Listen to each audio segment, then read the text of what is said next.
नमस्कार दोस्तों, मेरा नाम है साहिल। मैं 12 साल से 16 साल का हूँ और मैं आपके लिए एक न्यू वीडियो लेके आया हूँ, ग्रोथ स्टॉक म्यूचुअल फंड। आखिर ये ग्रोथ स्टॉक म्यूचुअल फंड क्या होते हैं, आज मैं इस वीडियो में आपको सब क्लियर कराऊंगा। ग्रोथ स्टॉक क्या होते हैं, म्यूचुअल फंड क्या होते हैं, हमें इसमें इन्वेस्टमेंट करना चाहिए कि नहीं, ये बिगिनियर्स के लिए ठीक है कि नहीं। ठीक है, तो हम स्टेप बाय स्टेप क्लियर करूँगा मैं आपको, कि आपको समझ लग सके। तो पहली बात मैं करता हूँ, जैसे आपको स्क्रीन पे दिख ही होगा म्यूचुअल फंड का। और म्यूचुअल फंड क्या होते हैं, मान लो आपको स्टॉक मार्केट में इन्वेस्टमेंट करना है। ये म्यूचुअल फंड वो ऑप्शन इन्वेस्टमेंट है जिसमें बहुत लोग अपने पैसे लगाते हैं। मान लो सिंपल लैंग्वेज में बताता हूँ, मान लो आपको स्टॉक मार्केट की जीरो नॉलेज और आपने मान लो 2000 रुपये है, तो आपने इन्वेस्टमेंट करना है। ज़्यादा से ज़्यादा क्या होगा उसमें, एक या दो स्टॉक आएंगे। पर अगर आप म्यूचुअल फंड में इन्वेस्टमेंट करते हो तो इसमें ना एक फंड मैनेजर होता है। फंड मैनेजर होता है जो एक रिसर्च के साथ जो आपका पैसा है वो 50 या 100 कंपनीज में भी लगा सकता है। उसको हम बोलते हैं म्यूचुअल फंड। ठीक है, वो अपनी रिसर्च के अनुसार लगाता है पैसा कि किस कंपनी में लगाना चाहिए, किस कंपनी में नहीं। अब हम बात करते हैं दूसरे सेगमेंट, स्लाइड में चलते हैं। ग्रोथ स्टॉक, अगर आप ये ग्रोथ स्टॉक क्या है, नाम से ही सुन रहा है ग्रोथ मतलब ऊपर। अब ग्रोथ स्टॉक का मतलब ये होता है वो स्टॉक जो कि फ्यूचर में बढ़ सकते हैं, प्रॉफिट कमा सकते हैं, दे सकते हैं। मतलब कि प्रॉफिट डिविडेंड देने से ज़्यादा बिजनेस एक्सपेंड करें, उसको हम ग्रोथ स्टॉक कहते हैं। जैसे कि आपने एआई सुना होगा, टेक्नोलॉजी सुना होगा, फार्मा, एआई का आजकल बहुत चर्चा है। ठीक है, ऐसे इसी को हम ग्रोथ स्टॉक कहते हैं। अब हम बात करते हैं, थर्ड स्लाइड पर जाते हैं। अब बात करेंगे हम ग्रोथ स्टॉक म्यूचुअल फंड क्या होता है। अब growth stock plus mutual fund. अब ये ग्रोथ स्टॉक म्यूचुअल फंड क्या होता है, म्यूचुअल फंड तो मैंने बता दिया आपको, अब ग्रोथ स्टॉक भी बता दिया। अब हम दोनों को ऐड करते हैं तो बन जाएगा ग्रोथ स्टॉक म्यूचुअल फंड। अब ग्रोथ स्टॉक म्यूचुअल फंड वो म्यूचुअल फंड होते हैं जो फंड मैनेजर होता है अपनी रिसर्च के अनुसार एक को फाइंड करते हैं कंपनी की, वो कंपनी स्टॉक्स जो आगे जाके ग्रो कर सके, हमें अच्छा एक प्रॉफिट दे सके। जैसे कि एआई टेक्नोलॉजी, एआई होगी, टेक्नोलॉजी हो गई, और एनर्जी प्लांट्स हो गए, और भी कई है, फार्मा हो गए। वो ये मतलब कि इससे होता क्या है, अगर हम ऐसे म्यूचुअल फंड में लगाते हैं पैसा, तो ये इससे तो जब ये प्रॉफिट आगे फ्यूचर में जाके जब ये इंक्रीज होते हैं इनके प्राइस, तो हमारा जो इन्वेस्टर के शेयर का प्राइस भी इंक्रीज होता है। तो ये होता है ग्रोथ स्टॉक म्यूचुअल फंड। अब हम बात करते हैं, फोर्थ स्लाइड पे जाएंगे। अब ये जो ग्रोथ स्टॉक म्यूचुअल फंड कैसे काम करता है, अब मैं स्टेप बाय स्टेप दिखाऊंगा आपको स्क्रीन पे, जैसे दिख ही रहा होगा। इन्वेस्टर इन्वेस्ट करते हैं, मतलब कि जैसे हमारे जैसे इन्वेस्टर हैं वो इन्वेस्ट में करते हैं म्यूचुअल फंड में। ठीक है, और जो फंड मैनेजर है, सेकंड पॉइंट देख रहा होगा आपको, स्टेप 2 जो लिखा है फंड मैनेजर रिसर्च।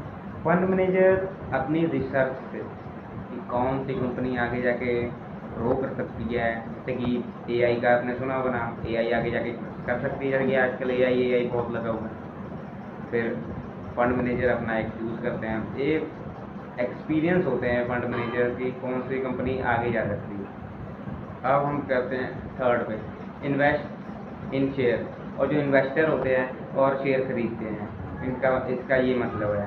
अब हम बात करेंगे वैल्यू ग्रो ओवर टाइम। समय के हिसाब से जो कंपनी जब ग्रो करेगी तो हमारे जो इन्वेस्टर के पोर्टफोलियो है वो भी ग्रो करेंगे।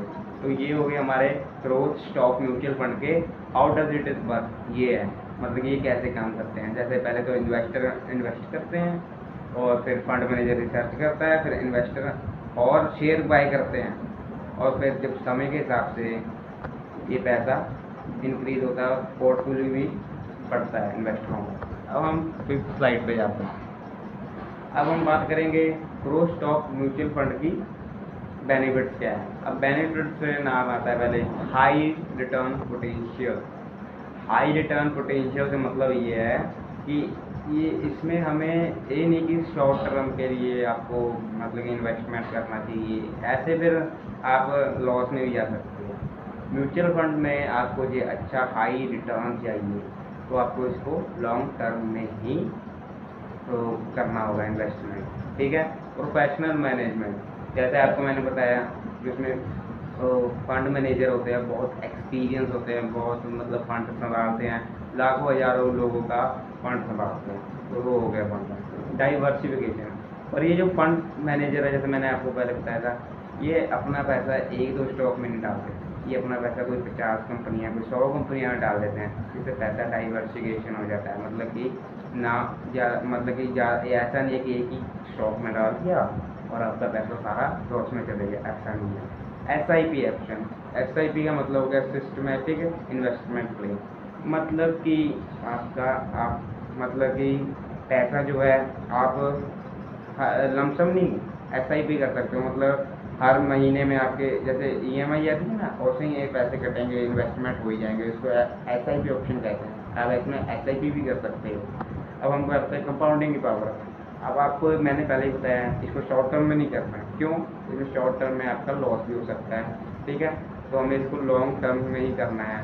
और ये शॉर्ट टर्म में करते हो तो कहीं पे एक्सपेंसिव लोड ज़्यादा होता है, तो कई जैसे 2 साल में 4% का एक्सपेंसिव लोड है, तो 1 करोड़ रुपये आप इन्वेस्टमेंट करते हो, तो आप 2 साल से पहले निकाल लेते हो, तो 4% का एक्सपेंसिव लोड या एक्सपेंसिव लोड लगता है, ठीक है। तो जिसके कारण आपके 4 लाख कट जाते हैं सरकार की तरफ से। अब हम 6th स्लाइड पे आते हैं। 6th स्लाइड पे क्या है, ग्रोथ स्टॉक म्यूचुअल फंड के लॉसेस क्या हैं, कि इसके मतलब अनबेनिफिट क्या है। हम बात करेंगे जैसे मार्केट रिस्क। मार्केट रिस्क क्या है, return are linked with the market up and down, जैसा आप स्क्रीन में देखते हो। ये जो मार्केट है म्यूचुअल फंड, ये आपके स्टॉक मार्केट से भी लिंक्ड होता है, क्योंकि प्राइस ऊपर भी जा सकता है, नीचे भी जा सकता है। ये FD जैसा नहीं है। FD में होता है जैसे पैसा सही हो जाए रहता है। अगर आपने इस पर FD बारे भी समझना है कि FD क्या है क्या नहीं, वो मेरे YouTube चैनल में जाके आप उस वीडियो को भी देख सकते हो। अब दूसरा हम समझते हैं हाई वॉलेटिलिटी।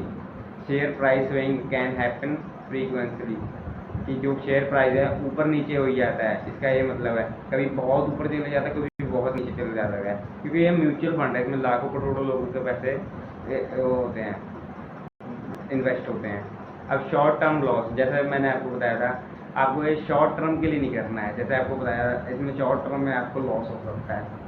अब मैं बताता हूँ। चौथा है पेशेंस रिक्वायर्ड। अब ये पेशेंस रिक्वायर्ड क्या है, पेशेंस रिक्वायर्ड यही लिंक है शॉर्ट टर्म लॉस। हमको पेशेंस रखना पड़ता है लॉन्ग टर्म के लिए, 5 साल 10 साल, तभी हमारा पैसा कंपाउंडिंग के कारण ग्रो होता है। तो आपने लॉसेस तो पढ़ी है कि क्या है, मार्केट रिस्क है, हाई वॉलेटिलिटी है, और शॉर्ट टर्म लॉस है, और पेशेंस रिक्वायर्ड है, ठीक है। अब हम 7th स्लाइड पे आते हैं। हु शुड इन्वेस्ट, कि इन म्यूचुअल फंड्स में किनको इन्वेस्टमेंट करना चाहिए। पहले तो यंग इन्वेस्टर को, यंग इन्वेस्टर क्या होंगे, जैसे मेरे जैसे होंगे, क्योंकि इनके पास टाइम होता है और इनको रिस्क भी ले सकते हैं, ठीक है। तो ये कर सकते हैं इन्वेस्टमेंट। अब student starting early with a small amount can help to building a strong finance. मतलब कि इसका ये मतलब है कि स्टूडेंट अपने स्मॉल अमाउंट से एक बहुत बड़ा फ्यूचर भी बिल्ड कर सकते हैं। मतलब छोटे छोटे अमाउंट से आपको पता है बहुत बड़ा पोर्टफोलियो भी बन सकता है। ये तो आपने सोचा ही होगा, क्योंकि मैं भी अभी इसी 16 साल की उम्र से इन्वेस्टमेंट शुरू कर दिया हूँ। तो आपको भी इन्वेस्टमेंट करना चाहिए। कोई भी अपने भाई बहन का कोई डीमेट अकाउंट, या आप 18 साल के हो तो आप अपना खुद का डीमेट अकाउंट बना लो। अब सैलरीड पीपल के लिए सबसे अच्छा है दे कैन इन्वेस्ट SIP। जैसे मैंने अंतरिक्ष दिमाग में सोच लिया था इन्वेस्टमेंट SIP। क्यों? इनके पास मतलब काम क्यों करना होता है, तो इनको काम क्यों करना होता है, तो इतना टाइम तो है नहीं कि लमसम कर ही जाएंगे। 1000 रुपये इन्वेस्टमेंट कर लिया, मान लो आप 50,000 रुपये कमाते हो, 1000 रुपये इसमें से इन्वेस्टमेंट ही कर लिए तो क्या ही फ़र्क पड़ेगा, है ना। वो तो बाद में पता लगता है, जब पोर्टफोलियो आता है तब पता लगता है कि क्या ही फ़र्क पड़ा।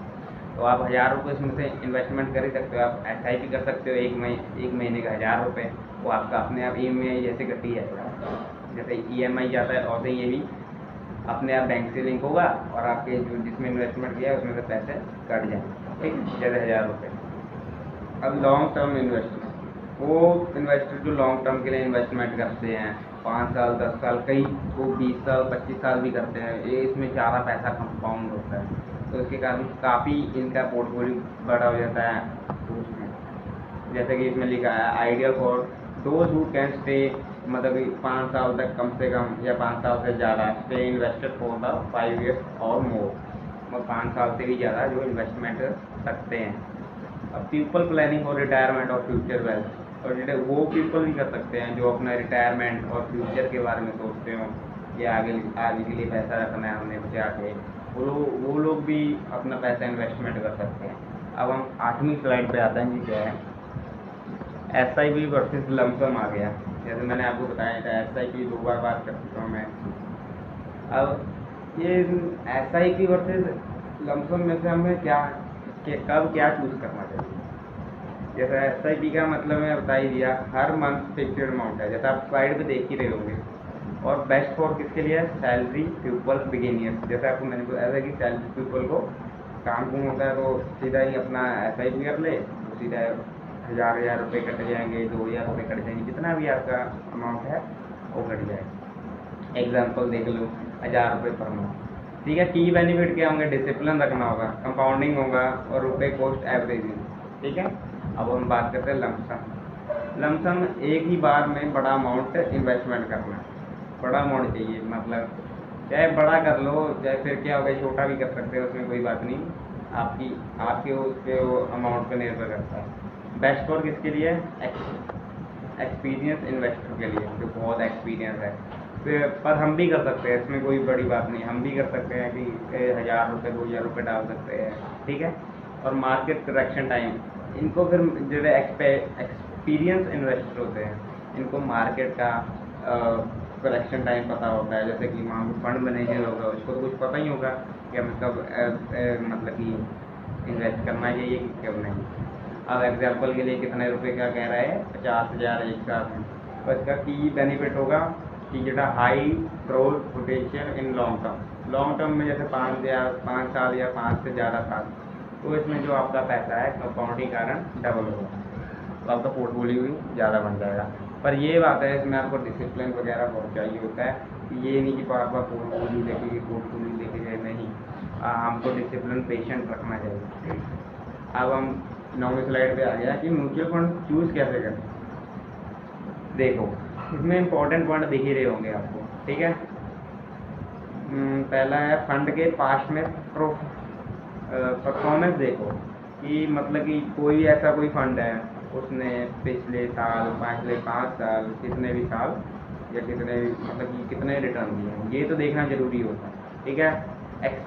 एक्सपेंसिव रेशियो चेक करो। एक्सपेंसिव रेशियो वो होता है जब आप कभी पैसा निकालते हो, मतलब कि आपका इन्वेस्टमेंट अपना हो गया तो आप उसमें पैसा निकालते हो, तो उसमें एक्सपेंसिव रेशियो होता है।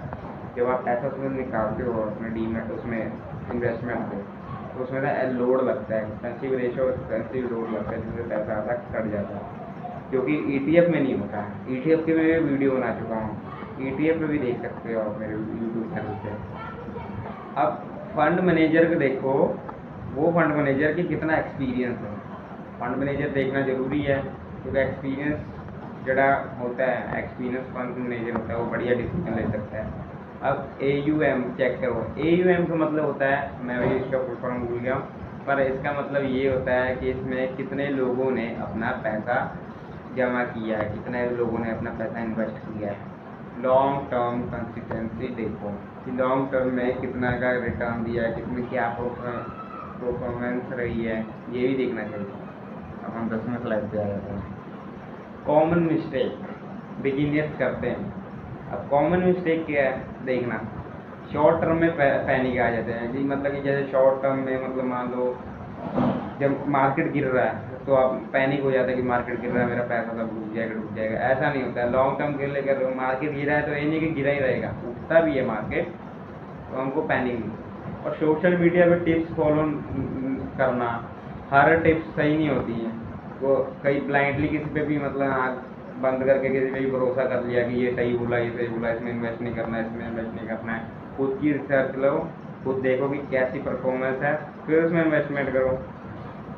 एक ही फंड में सारा पैसा लगाना, डाइवर्सिफिकेशन करनी चाहिए आपको। जो पैसा है कोई दूसरी कंपनी में लगा दी, कोई दूसरे कंपनी में, कोई दूसरे कंपनी में, ऐसे आपका जो पोर्टफोलियो स्टेबल भी रहता है और ग्रो भी करता है। अब रिसर्च के बिना इन्वेस्टमेंट नहीं करो। जैसे मैंने बताया था आपको कि आपने खुद की रिसर्च करो, कैसा है परफॉर्मेंस, कैसा है, कैसा नहीं है, कैसा नहीं। तो हमने आज बात करी, देखो हमने पहले पढ़ा, जैसे आप स्लाइड पे देख ही रहे होगे, इस स्लाइड पे मैंने पहले बोला कि म्यूचुअल फंड क्या है, म्यूचुअल फंड क्या है, फिर ग्रोथ स्टॉक क्या है, फिर मैं पढ़ा ग्रोथ स्टॉक म्यूचुअल फंड क्या है, और क्या कैसे ये काम करता है, और बेनिफिट्स क्या है, और लॉसेस क्या है, और किसको इन्वेस्टमेंट करना चाहिए, और SIP वर्सेस लमसम भी मैंने आपको बता दिया, और चूज़ कैसे करें, ठीक है, और कॉमन मिस्टेक भी बता दिया। तो आप अपने अनुसार वैसे रिसर्च करें, परफॉर्मेंस देखें कि कैसा मार्केट ने परफॉर्मेंस किया है, अपने रिसर्च वगैरह करके फिर इन्वेस्टमेंट करें। धन्यवाद। इसकी वीडियो में ये आपको ये वीडियो पसंद आई हो, एक लाइक कमेंट ज़रूर कर देना, और आपको और भी ETF वगैरह की वीडियो देखनी हो तो आप मेरे YouTube चैनल पे जाके देख सकते हो, और अगला कौन सा टॉपिक बनाएं इसमें ज़रूर कमेंट करना। Thank you.